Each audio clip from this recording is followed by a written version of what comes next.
नमस्कार। प्रजापिता ब्रह्मा कुमारी ईश्वरी विश्वविद्यालय के अंतर्राष्ट्रीय मुख्यालय माउंट आबू आबू रोड के मनमोहनी वन में स्थित गॉडलीवुड स्टूडियो में चल रहे एक मुलाकात कार्यक्रम में आप सभी दर्शकों का हार्दिक स्वागत है। मित्रों, आपका पसंदीदा कार्यक्रम है एक मुलाकात, जिसमें हर बार एक नए मेहमान से आपकी मुलाकात होती है। भारतवर्ष, आप जानते हैं, एक आध्यात्मिक देश है। अमेरिका जाना जाता है अपने डॉलर के लिए, इंग्लैंड जाना जाता है अपने कोयले और लोहे के लिए, लेकिन जब कभी भारतवर्ष का नाम आता है तो भारतवर्ष जाना जाता है अपने धर्म के लिए, अपने दर्शन के लिए, अपने अध्यात्म के लिए। और इस धर्म और दर्शन को आज तक जीवित रखा है और संसार के कोने कोने तक पहुंचाया है हमारे साधु संत और महात्माओं ने, जो बहुत ही वंदनीय हैं, पूजनीय हैं। जब कभी वो अपने गेरुए वस्त्र में, श्वेत वस्त्र में कहीं भी जाते हुए दिखाई देते हैं तो स्वतः ही श्रद्धा से हमारा सिर झुक जाता है, क्योंकि उन्होंने हमारे देश को वो ऊंचाई, वो बुलंदी दी है, हम सबका मार्गदर्शन किया है। आज ऐसे ही संत कर्नाटक से हमारे बीच पधारे हैं श्री शिवानंद महाराज जी। आइए उनका अभिनंदन करते हैं और आज के एक मुलाकात में उनसे बातें करते हैं। शिवानंद स्वामी जी, आपका बहुत बहुत स्वागत है, अभिनंदन है। नमस्कार स्वामी जी, हमारा देश वैसे ही आध्यात्म प्रधान देश है और हमारे देश में तो बच्चा बच्चा वैसे भी अध्यात्म से जुड़ा रहता है, धर्म से जुड़ा रहता है, जाने अनजाने। हमारी संस्कृति, हमारी परंपरा ही ऐसी है। लेकिन पिछले कुछ समय से ऐसा देखने में आ रहा है कि धर्म और आध्यात्म के प्रति जो विशेष युवा वर्ग है, उसका रुझान कम होता जा रहा है। आप क्या कहेंगे इस विषय में? वो सही है। जब दिव्य गुणों का श्रृंगार जब हम करेंगे, जब नतमस्तक हो जाते हैं हर आदमी का सामने, जब संत साधु महात्मा जब आते हैं, उनका दृष्टि, उनका चलन, उनका गुण जब देख के अपना दिल में ऑटोमेटिक उनका जो प्रभाव ऑटोमेटिक अपना पास आ जाता है जी। इसलिए उनका नम्रता से उनका चरण छूते हैं, उनका दर्शन लेते हैं। आजकल ये जो वायुमंडल अब बोलते हैं बार बार, ये वातावरण ऐसा होने से जो कम होते जा रहे हैं, वो सहज वृत्ति है। और बाबा बोले जैसे अभी जो ज्ञान धारण करने के बाद हमें ऐसा लगता है, जब वो कलयुग का जो कालापन, अभी अंत का समय है, बाबा कहते हैं, इसलिए उसका जो प्रभाव ये देखने में आ रहा है। लेकिन जो ऐसे अध्यात्म के पथ से जुड़े हुए हैं, जैसे आपका भी पूरा जीवन अब अध्यात्म से, धर्म से जुड़ा हुआ है। हमारे देश में साधु संतों महात्माओं की कोई कमी नहीं है, मठ मठांतरों की कोई कमी नहीं है, सभी धर्म के कार्यों में लगे हुए हैं। इतना सब कुछ होते हुए भी हमारा आज का जो युवा वर्ग है या आज जो भी एक जन सामान्य है, धर्म से विमुख क्यों हो रहा है? एक कारण तो ये हो गया कि चलिए कलयुग का प्रभाव बढ़ रहा है। क्या हमारी तरफ से कोई ऐसी कमी महसूस हो रही है जिसके कारण से वो इससे थोड़ा दूर होते चले जा रहे हैं? ये साधु सन्यासी जो हम कहते हैं, उनका पास भी गुण का धारण करना कम हो गया और प्रवचन का, वो सत्संग का बारे में ज्यादा हो गया। वो जब तक इनका प्रभाव बढ़ता नहीं, तब तक वो लोगों का ऊपर प्रभाव नहीं आता। आपके जीवन को देख करके लोग सीखते हैं। मतलब यदि मेरे जीवन में ही गुण नहीं होंगे, श्रेष्ठताएं नहीं होंगी, तो शायद सामने वाले व्यक्ति पे मेरी बातों का प्रभाव नहीं। तो क्या आप ये बात खुले तौर पे स्वीकार कर रहे हैं स्वामी जी कि आज ये जो गुणों की धारणा है या फिर जीवन को जैसे एक सर्वोच्च स्थिति में, संन्यास के जो नियम मर्यादाएं थे जिनमें लोग जिया करते थे, आज उसको लोग नहीं जी रहे हैं?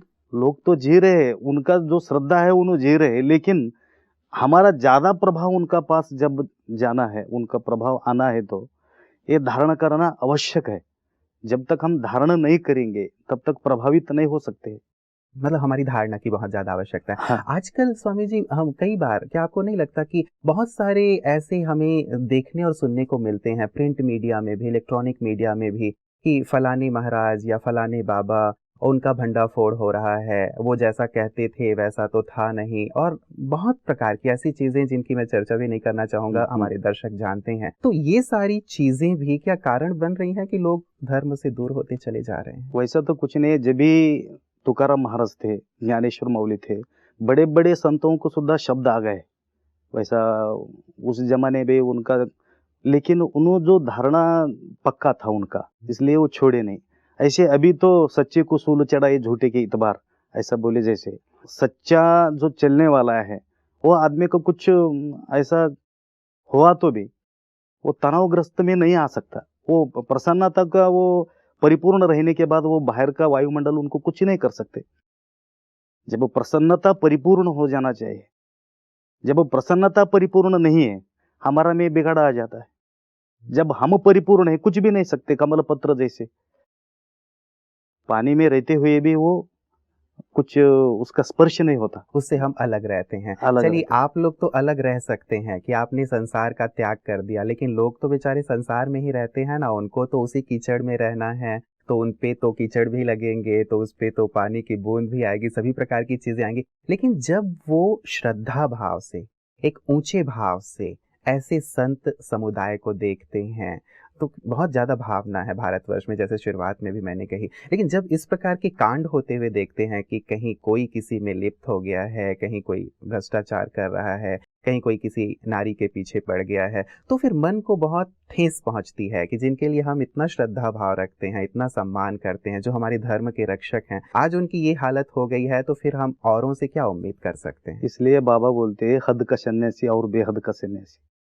हद का सन्यासी कुछ गड़बड़ी हो सकता है, जो बेहद हो जाता है ना, तब वो उनका वो नामा निशान सब कुछ मिट जाता है उनका, और स्तुति और निंदा उसका बारे में कुछ सोचते नहीं उनका जो पाँव है, उनका जो चलन है, वो आगे चलते रहते हैं, उन पीछे देखते नहीं वैसा। उनका जो मंजिल है, उनका जो दृष्टि है, उनका जो लक्ष्य है, लक्ष्य तक जब उनका लक्ष्य जब रखता है, वो उनको कुछ भी नहीं हो सकता। ऐसा कुछ लोग है, सभी बीज करेक्ट निकलता बोल के ऐसा कुछ नहीं, कुछ बीज खराब निकल खराब जाते हैं। वो निकलता कहते हैं कि कोई एक जो सड़ी हुई मछली है पूरे तालाब को गंदा कर गंदा देती कर है, देते। यहाँ भी इस प्रकार की बात हो ही वो तो जाती होती है। आपने जब संन्यास लिया, तो आपके मन में क्या लक्ष्य था कि मैं संन्यास लूं? आमतौर पे आज लोग सोचते हैं कि हम डॉक्टर बने, इंजीनियर बने, आईटी के फील्ड में जाएं, धन कमाएं, लेकिन आपने किस भाव से, किस लक्ष्य से संन्यास को ग्रहण किया? भगवत प्राप्ति और सत्य दर्शन के लिए मैं एक खोज था। और जब हम घर छोड़ने का इरादा हुआ, तब माँ बाप का इच्छा नहीं थी तब। फिर भी रात 12 साढ़े 12 1 बजे को मैं घर छोड़ के गया। अभी घूमते घूमते 25 साल के नीचे भाई लोग मिले तो ये मोहब्बत नहीं आती थी, मेरा ऊपर भी सफ़ेद कपड़ा रहता था। लेकिन जब वो मुलाकात नहीं हुई, फिर भी बाबा बाबा का कृपा है, 6-7 साल से आपका सानिध्य में आने के बाद कुछ परिपूर्ण अवस्था प्राप्त हुआ। बहुत ही आनंद महसूस करता हूँ। जी, जी, जी। मतलब आप जब संन्यास लिए उसके बाद आपका ब्रह्मा कुमारीज़ के साथ भी संपर्क हुआ। एक बात, इससे पहले कि ब्रह्मा कुमारीज़ के साथ जुड़ने के बाद के जो आपके अनुभव हैं, उससे पहले मैं जानना चाहूँगा कि क्या कभी मन में ऐसा नहीं आया कि मैं वापस संसार में जाऊँ, लोग इतना सुख भोग रहे हैं, आनंद भोग रहे हैं, कितनी सारी प्राप्तियाँ हैं संसार में, मैं भी जा कर के उस सुख का आनंद लूँ? क्या मन में कभी इस प्रकार का विचार नहीं, आया? नहीं, कभी भी ऐसा नहीं हुआ। एक बार ऐसा तिरस्कार हुआ, उसका बारे में सोचना भी मुझे बहुत कष्ट होता था। बोले तो उसका बारे में जब सोचता हूँ, सोचे जब, ऐसा लगता था कि मैं आके और कुएं में गिर जाता हूँ कि ऐसा बोल के डर लगता था। इसलिए हमारा जो युवा वर्ग है आज, जैसे मैंने कहा कि सभी अलग अलग फील्ड में कैरियर बनाना चाहते हैं, क्या आपको लगता है कि हमारे युवाओं को, युवतियों को भी धर्म की रक्षा के लिए, आध्यात्म की रक्षा के लिए ऐसे मार्ग में भी आना चाहिए ताकि हम अपनी संस्कृति को और सुदृढ़ और सशक्त बना सकें? आना चाहिए। जब धर्म का धारण आप करेंगे, तब ऑटोमेटिक सुख शांति ऑटोमेटिक मिल जाता है। एक बात आपने कही थी कि कुछ लोग इस जीवन को अपना लेते हैं लेकिन अपने जीवन में धारणा नहीं करते हैं, तो क्या ये संभव नहीं है कि बिना गेरवे वस्त्र धारण किए, बिना सफेद वस्त्र धारण किए, बिना घर बार को छोड़े हुए, अपने स्थानों पे रहते हुए भी अपने जीवन में श्रेष्ठता को लाया जा सके, धर्म को लाया जा सके? कर सकते हैं वैसा। कपड़ा धारण करने का कोई कुछ मतलब नहीं, लेकिन जब वो हमको ज़िम्मेदारी दे देते, ज़िम्मेदारी बोले तो एक अधिकार, जब अधिकार प्राप्त होता है तब ये कपड़ा देते हैं। ये कपड़ा क्यों देते हैं? लेकिन लोगों का नज़र हमारे ऊपर कभी भी रहना, और उनका नज़र में हम सही रहे, हम सही चल सकते हैं। जी। इसलिए त्याग का चिन्ह है, ये भगवा वस्त्र त्याग का चिन्ह है। ये त्यागी जीवन है। त्याग किया है, हाँ। बुराइयों का त्याग किया है, संसार का त्याग किया है और धर्म की रक्षा के लिए अब हमारा जीवन है। एक विशेष बात जिस पे हमारी चर्चा हो रही थी स्वामी जी, वो ये कि आज धर्म से जो लोग विमुख हो रहे हैं या थोड़ा पाश्चात्य संस्कृति का ज्यादा प्रभाव बढ़ता चला जा रहा है, कारण बहुत सारे हो सकते हैं, लेकिन कारणों पे चर्चा ना करके मैं आपसे निवारण जानना चाहूंगा। क्या निवारण हो सकता है इस विशेष बात का कि लोग पश्चिमी देशों की ओर ज्यादा देख रहे हैं, हमारी धर्म और संस्कृति की जो जड़ें हैं कमजोर होती जा रही हैं, कैसे इसे ठीक किया जा सकता है, कैसे लोगों के चित्त को, मन को फिर से हम इस धर्म और आध्यात्म की ओर लगा सकते हैं? स्वधर्म के बारे में, स्वधर्म बोले तो एक ही धर्म नहीं है, स्वधर्म आत्मधर्म बोलते।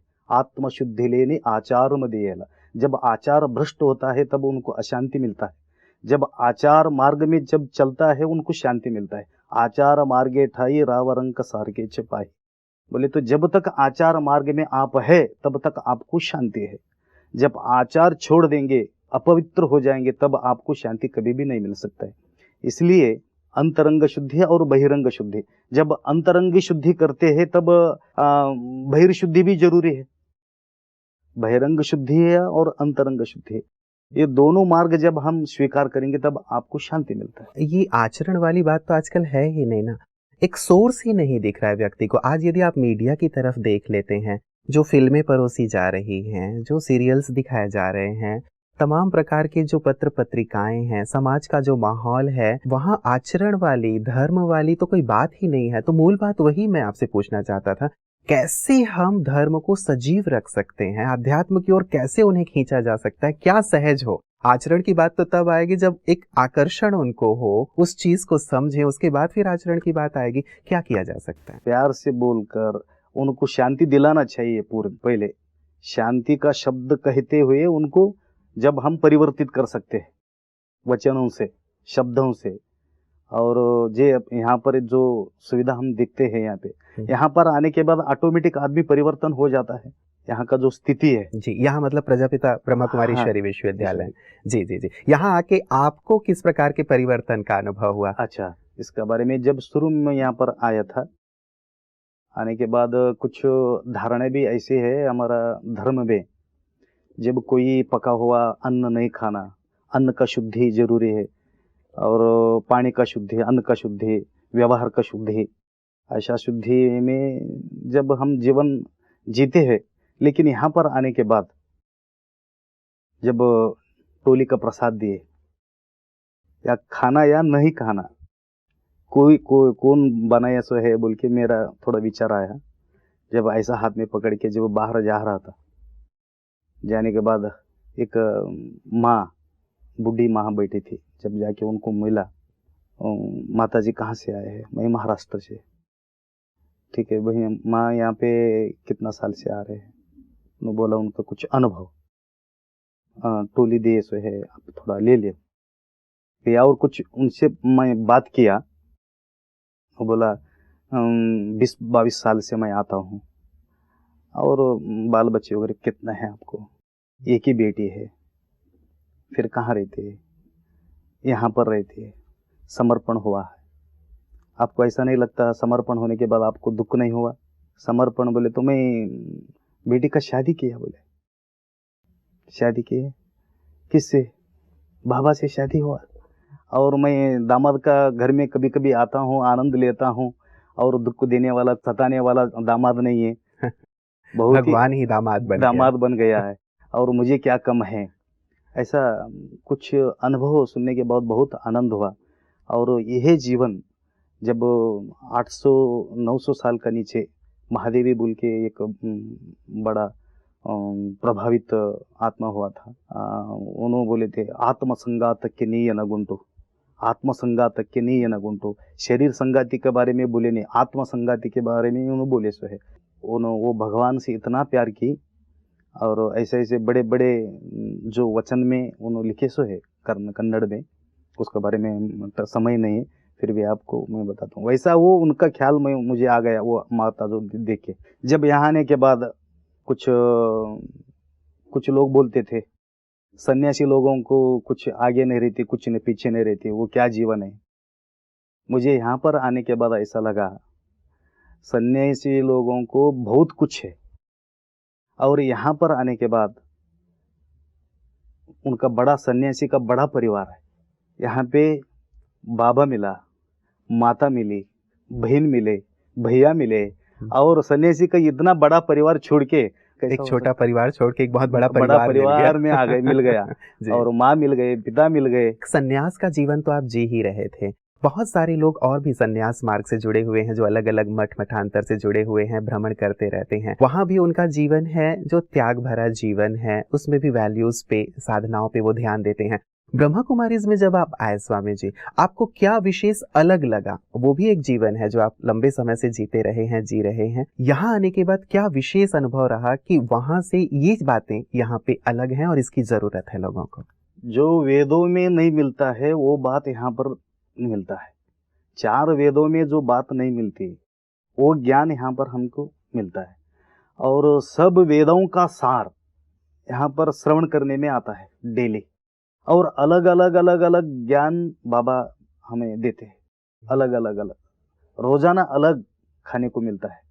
वो आत्मा का खाना जो बोलते हैं, और शरीर का खाना तो है यहाँ पर है, और यहाँ पर और एक अलग है व्यवस्था और वसती और व्यवस्था।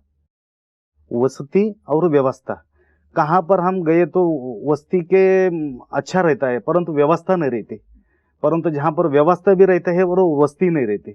इतना बड़ा परिवार का वस्ती और उनका व्यवस्था, किधर भी कमी महसूस नहीं होता यहाँ पे।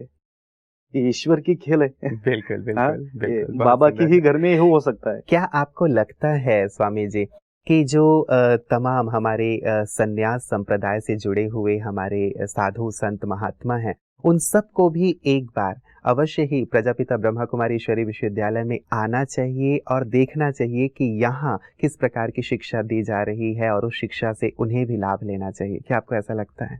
हर सन्यासियों को यहाँ पर आके मार्गदर्शन लेना बहुत जरूरी है। वैसे सन्यासी लोगों को तो है ही है, लेकिन सबको वास्ते है आना बहुत आवश्यक। एक बार जन्म लेने के बाद यहाँ पर आके उनका दर्शन करना, यहाँ पर बाबा का गुणगान सुनना बहुत आवश्यक है। जब आप बाबा शब्द कहते हैं स्वामी जी, तो बाबा शब्द आप किसके लिए कहते हैं? बाबा मतलब क्या? बाबा मतलब पिता को बाबा भी कहते हैं, उनको तंदे बोलते कन्नड़ में जी, वडील बोलते, और मराठी में पिता बोलते, हिंदी में। तो आप परमात्मा के लिए बाबा शब्द कह रहे हैं। तो आपको क्या लगता है स्वामी जी, कई बार आप यहाँ पे आ चुके हैं, तो क्या विशेष लगता है? जैसे ब्रह्मा कुमारी सीधे सीधे शब्दों में सभी को कहती हैं कि परमात्मा इस धरती पे आ गए हैं, परमात्मा का ही कार्य यहाँ चल रहा है, और ये परमात्मा का संदेश है कि अब परमात्मा से सब कुछ प्राप्त करो, मुक्ति, जीवन मुक्ति प्राप्त करो। आपके अनुभव क्या कहते हैं? क्या सचमुच परमात्मा सृष्टि पे आ गए हैं और ब्रह्मा कुमारी इसके माध्यम से सारे संसार को ज्ञान और योग दे करके, सिखा करके मुक्ति, जीवन मुक्ति दे रहे हैं? आपका अनुभव क्या कहता है? साक्षात भर्गो नराकृति है, ऐसा वेद ने कहा है, साक्षात भर्गो नराकृति है।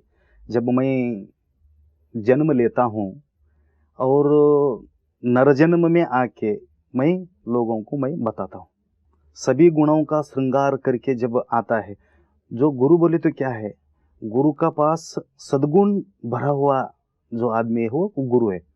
जब वो गुरु का मुख से जब आता है, सभी गुणों का श्रृंगार, एक गुण नहीं, सभी गुण ले तो सद्गुणों का श्रृंगार, सभी गुण बोले तो अवगुण भी रहते हैं, सद्गुण का श्रृंगार जब श्रृंगार कर लेते हैं, गुणों का श्रृंगार कर लेते हैं, तब उनका मुख से जब निकलता है, शब्द निकलता है, वो महायनी हो सकता है। वैसे यहाँ पे आत्मा, शुद्धात्मा बोलते, शुद्ध स्फटिक संकांशम शुद्ध विद्या प्रदायकम, ऐसा शुद्ध विद्या भरा हुआ, हाँ, और ऐसे ही आत्मा में अवतरित होता है। आपने इतने सुंदर अनुभव किए परमात्मा के सानिध्य के और इस गहन शांति की अनुभूति के। आप शिवानंद आश्रम से जुड़े हुए हैं स्वामी जी, और लाखों लोग आपके साथ जुड़े हुए हैं। क्या आप चाहेंगे कि वो सब भी एक बार जरूर आके परमात्मा से ऐसे मिलन का अनुभव करें? जरूर आना है, पवित्र बनना है और पावन बनना है, सभी आत्मा पवित्र बनना है। जब भी हम कहाँ कहाँ जाते हैं तब तो परमात्मा का संदेश, बाबा का संदेश हम देते रहते हैं जी। और बहनी लोगों को भी हम बुलाते रहते हैं मठ में, और हर साल कार्यक्रम होता है। कभी कभी बड़ा जब कार्यक्रम होता है तब मेला वगैरह लगा देते हैं, प्रदर्शन करते हैं। तो सबको संदेश आपके माध्यम से भी जा रहा है। चलिए, बहुत अच्छा लगा स्वामी जी आपसे बात करके। बहुत ही पुनीत कर्तव्य आप कर रहे हैं। न केवल आपने अपने जीवन को इतना सुंदर आदर्श बनाया है, बल्कि औरों तक भी आप प्रकाश पहुंचा रहे हैं, ईश्वरीय संदेश पहुंचा रहे हैं। बहुत अच्छा, ये आपका परिवार है, आपका घर है। बारंबार आप आते रहें और आपने सभी जितने भी संत समुदाय के और भाई बहने हैं उन सबको भी लाते रहें। हमारी बहुत सारी उन सब के लिए शुभकामनाएं भी हैं और उन सबको निमंत्रण भी है। आप पुनः पुनः पधारें। आपका बहुत बहुत शुक्रिया। मित्रों, आप थे शिवानंद स्वामी जी महाराज, जो कर्नाटक से हमारे बीच पधारे थे। एक बहुत ही गहन चर्चा तक हम पहुँचे कि गीता में एक बहुत सुंदर श्लोक है जो जग प्रसिद्ध है, यदा यदा ही धर्मस्य ग्लानिर्भवति भारत। आज क्या ग्लानि नहीं हो रही है धर्म की? स्पष्ट रूप से जो धर्म ग्लानि के संकेत शास्त्रों में हैं वो सब आज हम देख रहे हैं। कन्या अपने मुख से वर मांगेगी, केशों का श्रृंगार किया जाएगा, या गौ विष्ठा में मुख डालेगी। तमाम प्रकार की जो निशानियां बताई गई हैं आज हम सब कुछ देख रहे हैं। हम सबको जागृत होने की आवश्यकता है। वास्तव में धर्म ग्लानि का यही समय है जबकि परमात्मा आकर के एक साधारण तन के माध्यम से अपना दिव्य कर्तव्य करते हैं। हमें भी जागने की आवश्यकता है, उन्हें पहचानने की आवश्यकता है और अपनी झोली भरने की आवश्यकता है। ये वास्तव में मुक्ति, जीवन मुक्ति प्राप्त करने का समय है। भगवान को पहचान कर अपनाने का समय है। आप भी जागें और उन्हें पहचान कर अपने जीवन को धन्य और श्रेष्ठ बनाएं। नमस्कार।